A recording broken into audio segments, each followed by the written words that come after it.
Good morning, ladies and gentlemen. We are very privileged to have Mr. Pravesh Dudani, founder and Chancellor of Medhavi Schools University, Sikkim, also the founder and director of the Medhavi Foundation and Medhavi Aspire Private Limited. Pravesh has a very distinguished education background, IIT Kharagpur, and very qualified in electrical engineering and communications, and then Stanford University, where you got studied business management, the sterling qualifications, and then Thank you. he came back here and was in publishing and started a magazine called Career Quotient, where this was in the year 2008, and then a career online career planning Right. enterprise called idreamcareer.com, which is still running, right? Right. So it's running. Going Yes. strong. And then which has 50,000 students globally. Is a subscription-based thing, is it? Right. Right. Those times. Yes. Subscription-based. And then in 2012, he started the Medhavi Foundation, which because to empower rural and underprivileged youth with relevant skills education, and further on went on to partner with NSDC, that's the National Skill Development Corporation of the Government of India, and facilitate apprenticeship adoption across 300 companies and organizations. He also serves on the board of NSDC and contributes to Skill India mission in aligning education skilling with the National Education Policy 2020 and the National Credit Framework. Building on this, he promoted Medhavi Skills University in 2021 as a trailblazer, industry-aligned, skill-based higher education institution. Not institution, university. Right. So I think that's a good enough introduction. And now we can proceed to the questions. Now, first thing I wanted to ask, how come Sikkim is a bit off track? How come you chose Sikkim for establishing Medhavi Skills University?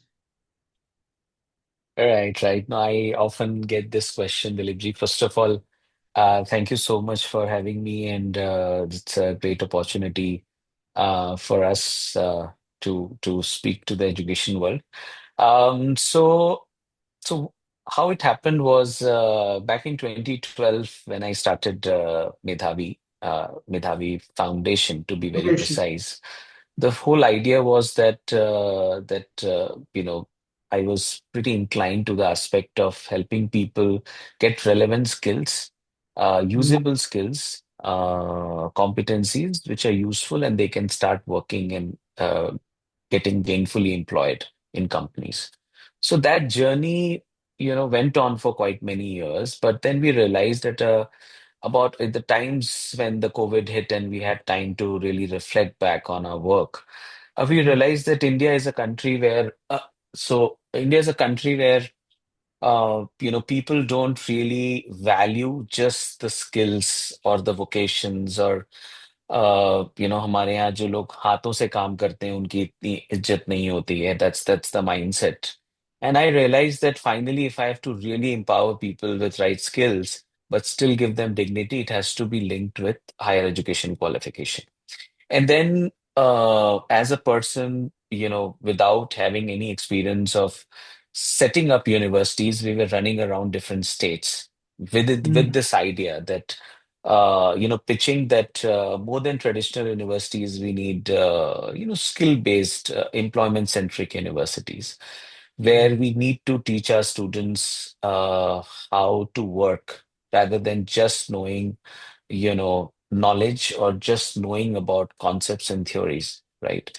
So with this, what happened was Sikkim was a state being as a new government just formed about early 2020, and they liked this whole approach, and they welcomed and they helped us, paved the way for establishment of Medhavi Skills University.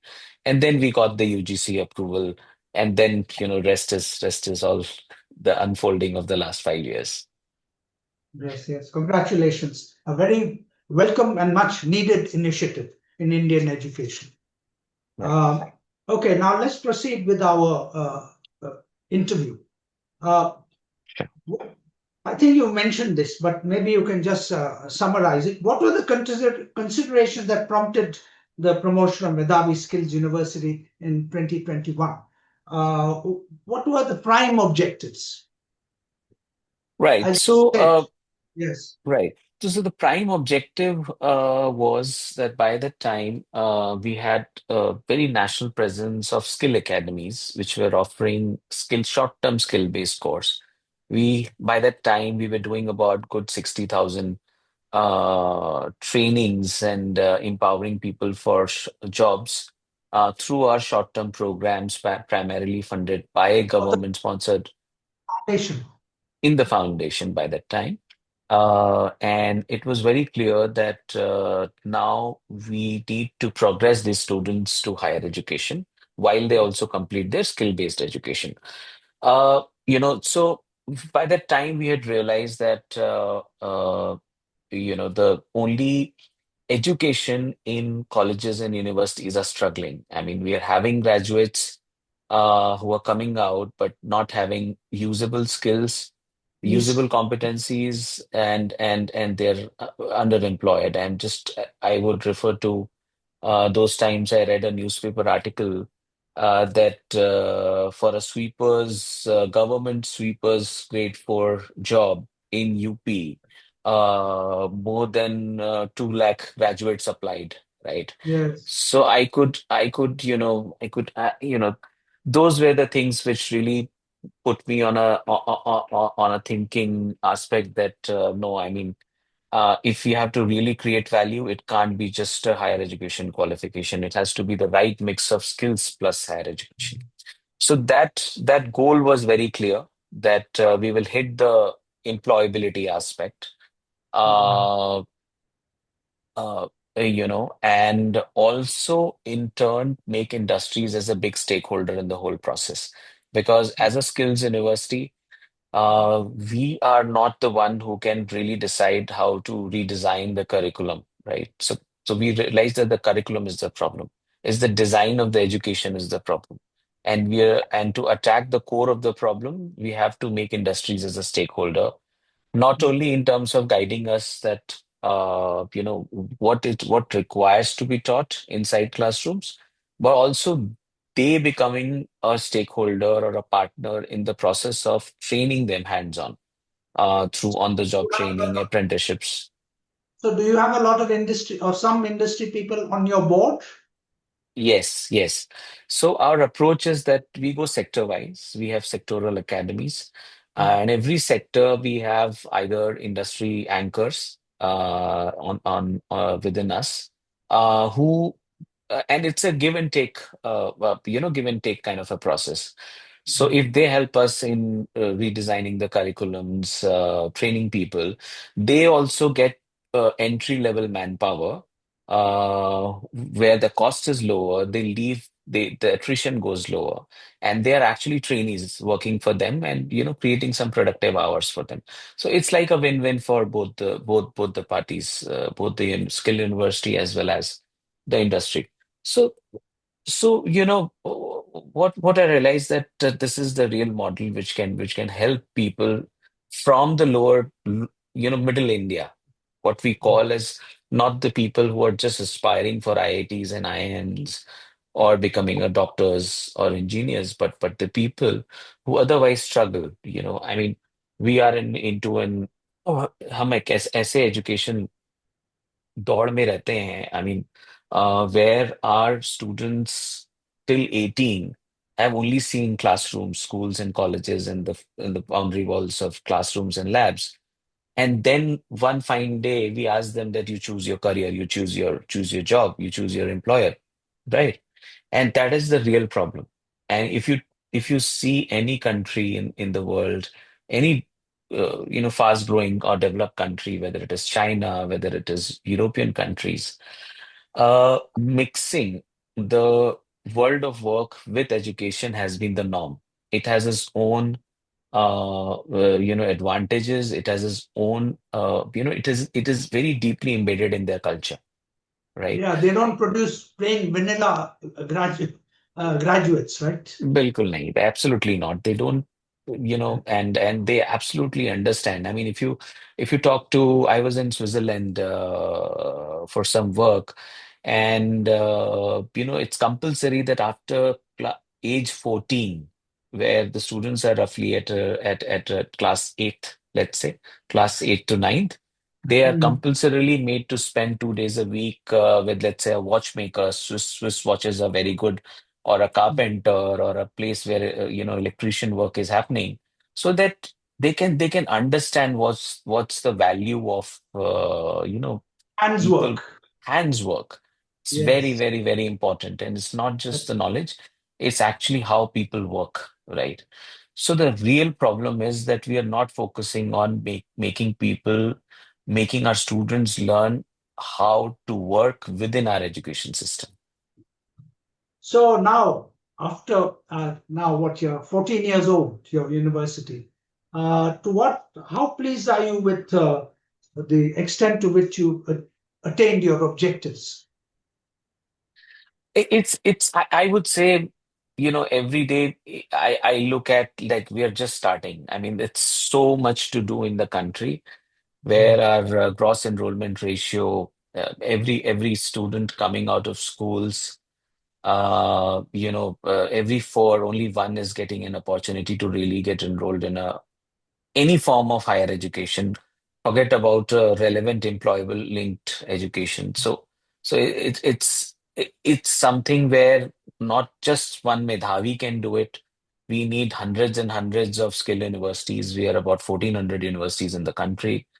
So How, although now sorry, how many skills universities are there in the country? You just said There are about there are if you talk about the total universities, which are universities per se, there are about 1,400, out of which about 400 yes, would be private universities, 1,000 yes. would be about government universities, and out of which about 15 to 20 are proper skill universities, which actually focus on a lot of hands-on related employability Only centric 15 or courses. 20.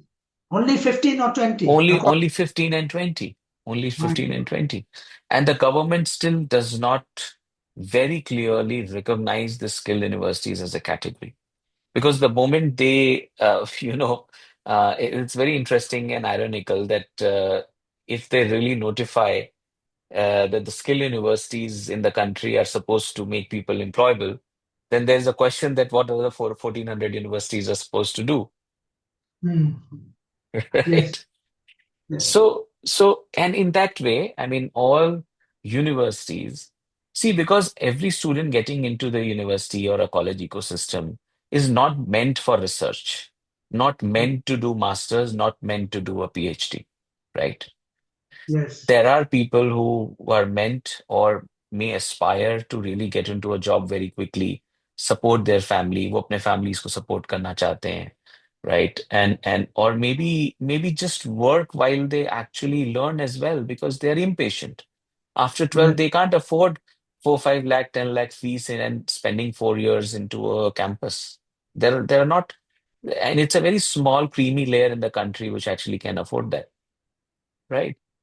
So the country needs these people to be empowered in a way where it's not just the training, but it is about that dignity and the social respect, which is also very, very important.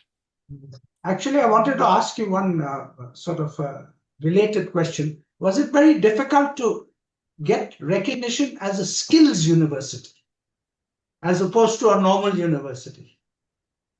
Uh, See, it is actually a little difficult, compared to becoming a traditional university, Yeah. primarily because, first you have to become a traditional university. right? I mean, you have to follow all what a normal university does. You need to have land buildings, you need to have infrastructure, you need to follow all the UGC rules, you need to be enacted by state, you need to be approved by UGC. And then there are other approvals, which are like UGC notifies you to act as a skilled university. There is an NCVET body, National Council of Vocational Education Training, which also notifies you as a certifying body so that you can work in the vocational space. Then there is a Director General of Training, there is a National Skill Development Corporation. So definitely it is tougher. See, the problem is these are all silos. ये सब अपने अपने में silos हैं. The skilling ecosystem in the country and the education ecosystem for many decades have always been, uh, in a way disconnected, Mm. right? And a student who has done an ITI education, right? Who wants to aspire to maybe complete his engineering, BTech, and then maybe a master's or a PhD. The path is not that simple, right?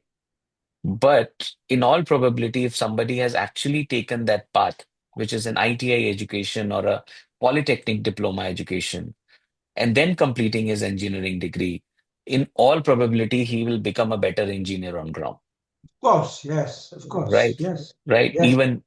Right. Even. I mean, I am from IIT Kharagpur, but I'll say that particular and that student would better do than IIT IIT graduate, right? No, so did you find that when you were in IIT Kharagpur, that you weren't getting sufficient experiential education? Did you find that? Yes, yes, and I would not shy away to say so that uh, those experiences at my education, my undergrad education, postgrad education, actually led me to what I am doing right now. I mean, we always longed and craved for understanding that what is being taught, what is the relevance of it, how I will use it to Apply your really knowledge. apply and deliver some value to an employer or an industry, where it is getting employed, what value it is generating. So those aspects were really deeply disconnected. I mean, in my entire 4 year of undergrad, which is the Bachelor of Technology, I did my electronics and electrical communication engineering. Mm. We did just a 3 month of internship, That right? is too little, in your opinion. It's too little, and the world has moved very fast. I mean, the Mm. engineering, I mean, the whole technologies in electrical and electronics is catching up so fast. And a young students just depending on the theory of what, not how and where to kind of apply it is it's a big problem, and that can't happen inside a campus, right? It has to be intertwined with industrial projects, companies sponsoring, taking students for longer form of internships, apprenticeships. That's the right way to do it, Yeah. So, right? would you say that there are a lot of opportunities available for engineering graduates in MSMEs, that is micro, small, and medium enterprises, which are in your neighborhood, perhaps? Yes, absolutely. See, if you see all these engineering graduates coming out, or a diploma, polytechnic diploma holders coming out, they usually aspire for branded companies because obviously our Indian societies crave for Yes. brand, right? But the real growth opportunities are at mid-sized MSMEs, which are doing very, very well because the country is thriving. It's a vibrant ecosystem. It's a consumption-based economy. So all MSMEs are thriving. They need people, but when these entry-level people actually go there, so their learning curves are much faster. So they will grow in their careers much, much faster because they will learn in those uncertainties because the processes are not there. So they will be part of that journey of making sure that the processes are fixed. So I think it's a tremendous opportunity to support this MSMEs, but the sad story is that the brightest of the brightest lot look for only the large corporates. Yes. Yes. Okay, next question I'm going on to. This amazing statistic A mere 4% of India's 430 million workforce is formally skilled, whereas in South Korea, 96%. Now, to what factors do you attribute this fantastic neglect of skilling education in the last 79 years since we've become an independent country? So that's a very, very, very relevant question, actually. See, if we look at our country, in our country, it's not that skill shortage, right? It is a respect shortage, with respect to skills, right? Hmm. Uh, अगर आप last 70 साल देखें country का, So I in mean respect, you mean status. respect shortage for the skilled workers. That's the Ah, problem. yes. Right. So for last 70 years, and because of pre-independence and how the Britishers treated the education system, I mean, we're a country where the degrees have always been the most respectable, right? Hmm. Just to give you an example, एक middle class family का एक बच्चे का father Hmm. अपने बच्चे को engineering college भेज के सबसे ज्यादा प्राउड फील करता है. He will announce that proudly that my son goes to an engineering college and works in an IT outsourcing firm, right? But if he's running a very successful, let's say, AC repairing firm, making maybe 5-10 times more than what his son earns, but he will not celebrate, and neither the society will celebrate. Right. It is about that mindset the society is has having, that if you are actually going to a college earning a engineering degree, it's like a white collar, Yes. respectable, Passport. dignified passport that Yes. you आप पढ़े लिखे हैं. जब तक graduate नहीं होते हमारे यहाँ के बच्चे, उनको हम पढ़ा लिखा नहीं बोलते हैं, right? If somebody after class 12 start actually doing something and working and doing very well, so these days these gig economy is there. People are actually creating YouTube videos and kind of there's a lot of fan following. They earn a lot of ad revenues. These are young kids after class 12. They're doing not even graduate, but the parents will say that आपकी शादी करानी है, तो you have to get your graduation done, right? They will force them to make sure that you're a graduate. That's our mindset. So we don't celebrate skills in the country. So that's the problem. That Would you agree with what I've always believed that if you're a skilled plumber, you can probably be much more wealthier than a plain vanilla engineering graduate? Would you agree?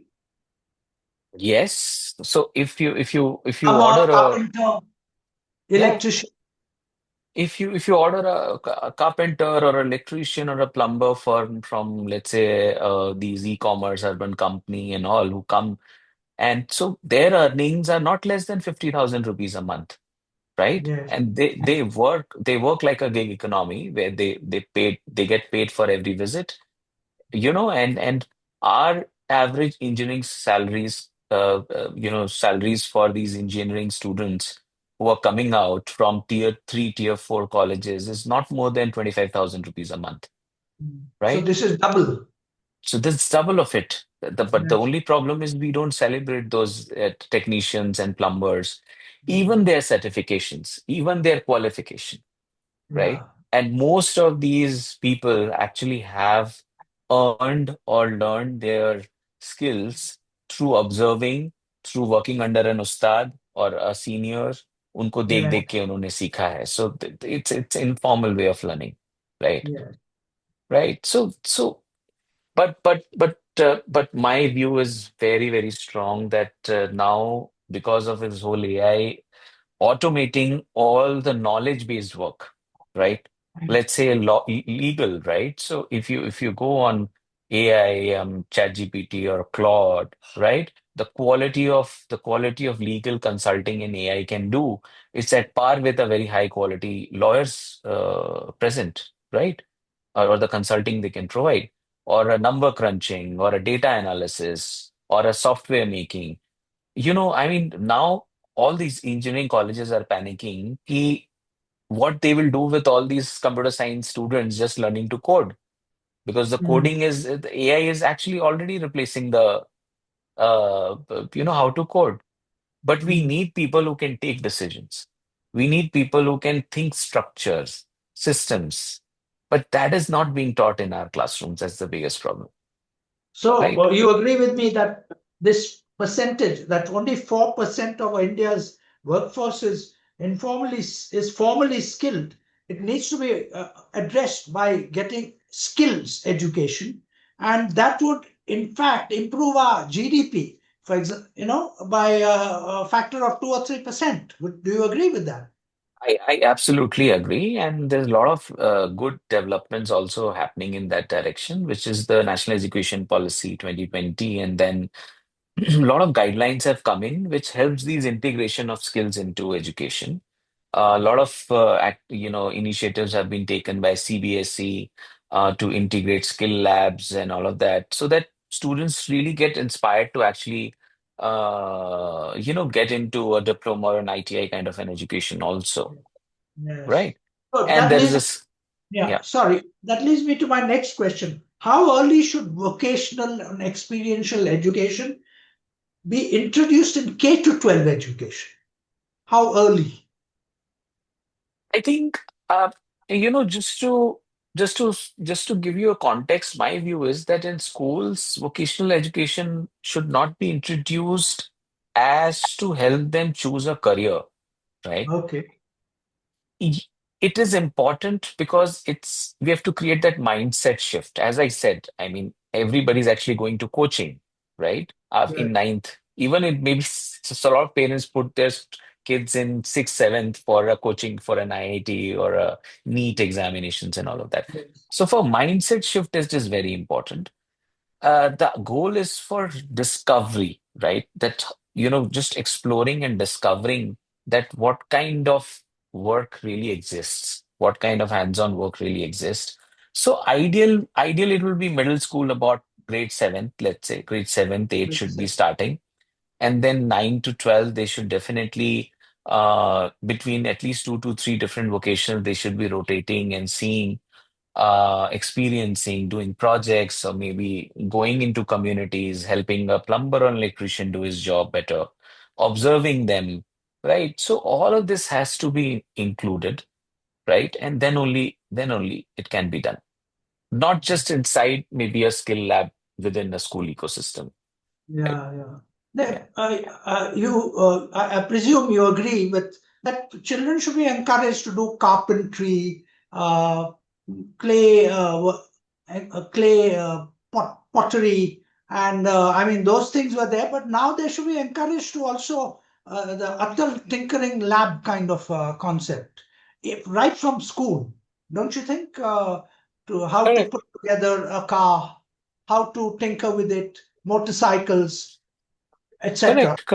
Correct. And it's all falls under the whole aspect of, kind of making them discover their natural aptitude, which is, let's say, Mm, it is building something, building, let's say, a motorcycle, a model of yeah, motorcycle, or fixing something, fixing a yeah, plumbing lab, or mm, designing something, right? mm, Caring. I mean, there are people who are by nature they are caring. They can go into as a nurse or maybe as doctors, coding, who are very mathematically very strong, so they can become engineers or software engineers. So they have to discover their natural aptitude, right? aptitude. And so Adult Tinkering Lab is all into that direction, which has some tools and some activities which can be done. It's a very good scheme funded by as a Government of India scheme, right?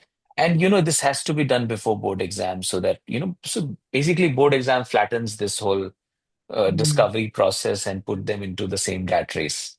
That's yes. my point of view. So So yeah. you agree with me that it's not happening right now. No, it's not happening. We are just scratching the surface. The amount of people we have in the country, the amount of young youths we have, it's just scratching the surface. It's more sporadic, superficial, just plugging in one scheme, but it needs more structural change. More, I would say. But the positive thing is that on a policy level, NEP clearly defines it, that what needs to be done. So on a policy level, we all agree it's more about the execution now. Okay, so according to me, 21st century India simultaneously urgently needs AI and digital technology experiential education in higher education and vocational education and training in K to 12 education. Also, easily accessible VET, that is vocational education and training, for adult citizens who may not have got anything. For example, I always wanted to be an expert in car mechanics. But I never got, I made a lot of inquiries, but as an adult, I found that there was nowhere I could learn that. Absolutely. What's the situation abroad? I mean, relatively speaking.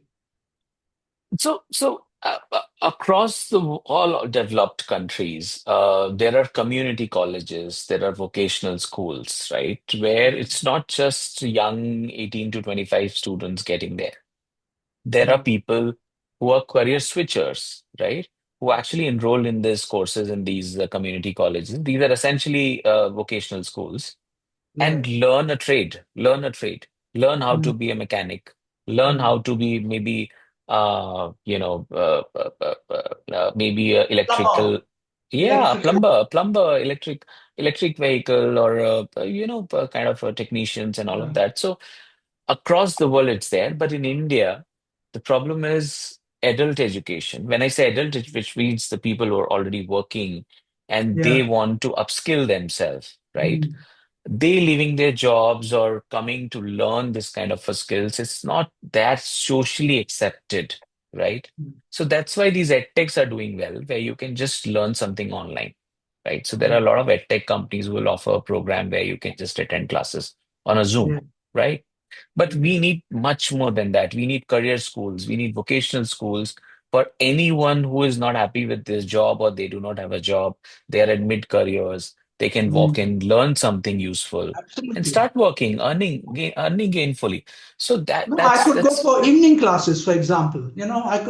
I'm in my job here. I want to learn how to be an expert at computers. I could, correct. but do you think there is such facilities exist and opportunities exist sufficient? Not so there are professional institutions. For example, if let's say somebody wants to learn a fashion design, so there are fashion design institutes. So they usually don't kind of differentiate between an 18 to 25 and first time learner to a repeat learner. Because these are very, very niche, very specific, right? But the numbers are less because the education entrepreneurs are only investing where the bulk is there, where more people are interested to learn something, right? Yes. So that gap is there. That gap is definitely there. The other point, what I want to make is that there are people who have learned a lot of things on their own, right? It's not Yes. their education system has taught that. It is about their journey while they have worked, have made them what they are today, right? But it is not recognized, right? They do not have a so-called qualification around it. For example, somebody a very good plumber, right? Now it is important that there has to be a way where uh, somebody recognizes their skills, their competencies, उनका हुनर को समझे और एक Mm. government certify करे या grade करे, right? That they are the top quality plumbers who understand the best quality. So, so that if let's say I am making a house, I will have a choice which plumber to choose, right? Usually we Yeah. call 10 friends and maybe ask for the reference who would have Yes. done a good work. But so that's another problem that we don't recognize those skill sets. Yeah, I would much prefer a person with a qualification, some certificate of plumbing Right. expert, right? But Correct, it's correct. very difficult to find. It's very difficult to find. Yeah, so that's a lacuna in the education system. Yes, yes, yes. Yes. So this has to be done on a very, very large scale. There has to be like an outlets where people can just walk in, get assessed, and get a certificate that I am a good typist, I am a good designer, I am a good copy editor, I am a good video editor, I am a good plumber, I am a good beauty therapist, right? All of that. Yeah. And but if you're not, you can take an additional course right there. Yes, yes, yes. Yes. Correct. Exactly. Yes, that's I believe I'm glad we agree That's a big lacuna in Indian education. Because even Gandhiji said, you must learn with your head, heart, and hands. Everybody's forgotten hands. And I Yes, think that's one of absolutely. the main reasons why India is a laggard nation with low productivity, whether it's in your farms, factories, everywhere. Your roads are so badly built, your bridges are badly built. It's because people have learned, as you said, they've learned informally, not formally. Correct. And Correct. that And that's a huge productivity loss. It's a and huge that's what you productivity. are doing, right? Yes, yes. And not just Medhavi. I think we are just drop in the ocean, the type of problem Yes. we have, right? We need more such initiatives. And it has to be Yes. at a mass scale involving industries, stakeholders in a big way. Hmm. My next question is currently, and this is a bugbear of education world, India spends only 3.5 to 4% of its GDP per year on education, for public education. What should it spend to attain the objectives that you're talking about? A huge jump in productivity. I would say that there is definitely a need to increase this. I mean, we should target about 6%, right? Uh, 6% was recommended way back in 1967 by the yeah, Kothari. but we never achieved. We never achieved. We still will spend about 3 to 4%. And so, but I have a different angle to look at it, right? It is more about the allocation part of it, right? Where the money goes. I will just give you an example. I am a big advocate that the real change happens when you invest on teachers, the faculties, right? And the lowest amount of the entire, spent on the, the goes on the teacher training, right? We need to have teacher training institutes and universities everywhere. But Yes. it is so difficult for a person to get a B.Ed degree to become a teacher, right? It's so difficult because it is highly, highly regulated. There are very limited B.Ed education courses being offered. And in India needs more right educators and educators who actually know the psychology of students, who can actually inspire students, motivate students, let them discover their right attitude. So the problem is that the allocation is not happening at the right place. So that's the bigger problem. But just to give you an example, Singapore does roughly about 2.5% of their GDP on education, but they're 100 times better in terms of the quality of the education which is being delivered, right? Outcomes. Yes. Outcomes. So we have to change the outcomes practically. It's not the quantity, it's not the number of classrooms we create or how many adult tinkering labs we're setting up. It is about the person who will actually is the faculty or the teacher or a facilitator who will actually kindle inspiration on a student how to use a tool which is there inside a adult tinkering lab, right? So that's where the money should go. And that's why I personally advocate that the real change would happen from there. Very true. Very true. So, do you, if you read the latest issue of Education World, I've reviewed a book called Breakneck. It's about China's growth. Okay, breakneck growth. It's unprecedented in world history. So, and the author one described in China as an engineering nation. What do you ever think India can become a really engineering nation? And within what time frame? I think I remember those days back in 2000 when we used to speak that the new millennium, India and China are poised to grow, right? Yes. And become the superpower. And unfortunately, China had leapfrogged, right? Especially in terms of the engineering. Uh, you know, but if we look at India today, I mean, we need another 15, 20 years realistically to achieve what you're saying, right? The real engineering nation like China, another Mm. 15, 20 years. So there are good, sprouts which we can see. There are very, very positive things which are happening. It's like iPhones are getting manufactured in Tamil Nadu, Foxconn is there, Karnataka, Tata Electronics is building all these chips, semiconductors, huge amount of investments is coming in, electric vehicle factories are, ecosystems are being set up, drone manufacturing, defense manufacturing, all of these. So these are all, good news. But the problem will be that if we don't supply them the talent to actually work in the factories, now these international companies will actually start sourcing people from outside India, and that will be very, very unfortunate.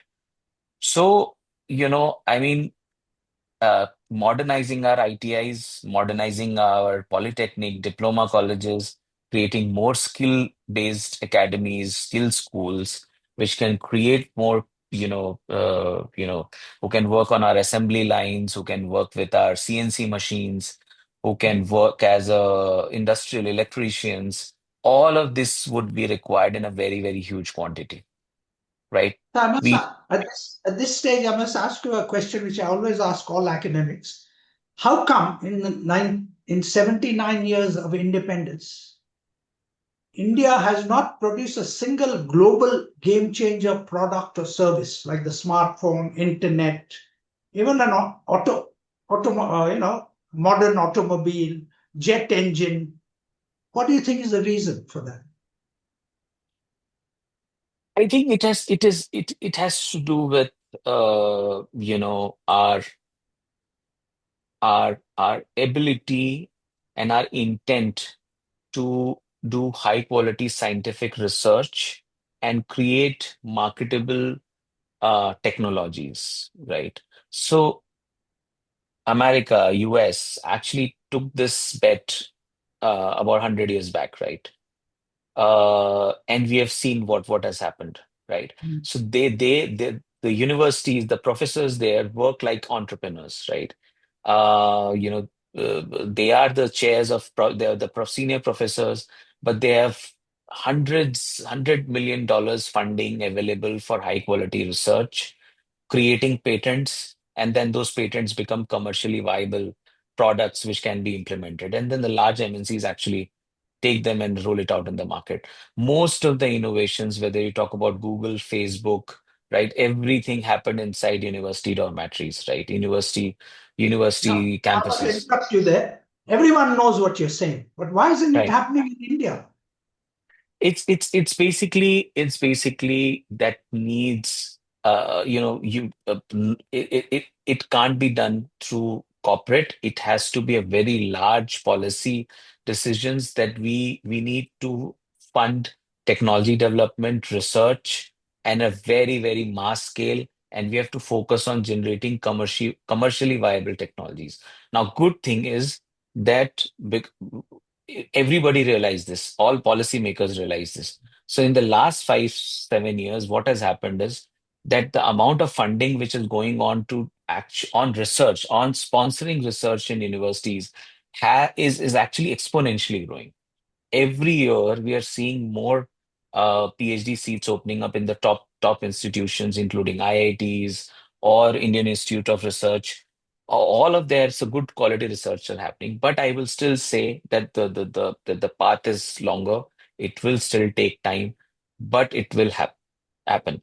I everywhere I take this example that there was a time when uh, centuries back, we only used to talk about universities which were in UK, right? Cambridge, Oxford, right? Then a phase came when we only talked about universities in US. So US universities leapfrog, whether it is Harvard, Stanford, right? And then now, in next 20 to 30 years, it will be a time where the universities in India would be known for the quality of education, quality of research, and quality of work we do. And obviously, and in middle, we can see that Chinese universities or Singapore universities in Singapore are doing very, very well. So that shift is happening. Shift is happening, and it is not that far that that narrative will start happening in India, where a lot of people from outside the countries will come in India to actually get quality education, but affordable education. Well, I'm not as optimistic as you are, but anyway, I'm happy to hear what you're saying. I'm happy to hear what you're saying. Just to round off a very interesting discussion, Pravesh, any other comment? Right. I think, you know, as you said, I mean, we all have to be really patient. It's an inflection point. India is at a very, very, I would genuinely say that it's an inflection point. Because the change happens from the top, the intent is there, the policies are being rolled out, the corporates are opening up. We all understand that we have to be the skill capital of the world, and we can't be the skill capital of the world if we don't attack the core of the problem, which is the education and making education really meaningful. So I think a lot is happening, and we all have to do our part, play our part, and keep on contributing. Uh, yeah, that's about it. And, I mean, just to end with this note that, 20th century was about who had the oil, right? So 21st century is about who is the people who can build, code, care, and create. So India has the people. Our job collectively is to just give them skills and see the magic happen. Yes. Thank you. On that optimistic note, well, thank you very much, Pravesh. Very interesting interview. And we wish you the very best for Medhavi Skills University. And we hope, as you say, your tribe will multiply. There'll be thousands of skills university, which we urgently need in this country, because we must, as you rightly pointed out, we must learn to work with our hands and give status and respect to people who create things with their hands, and not merely to ivory tower intellectuals working in Right. universities. So first, thank you very much for your valuable contribution to Indian education in promoting Medhavi Skills University, and we hope that many will follow your example. Thank you very much. Thank you. Thank you, Dilip ji. Thank you so much for this Thank you. opportunity. It was my privilege and it was great talking to you. Thank you. Thank you so Thanks. much. Okay. Thank you, Dilip ji. Bye. Thank you. Bye. Bye. Bye. Thank you. Thank you, Pravesh sir. Thank you, Dilip sir. Thank you.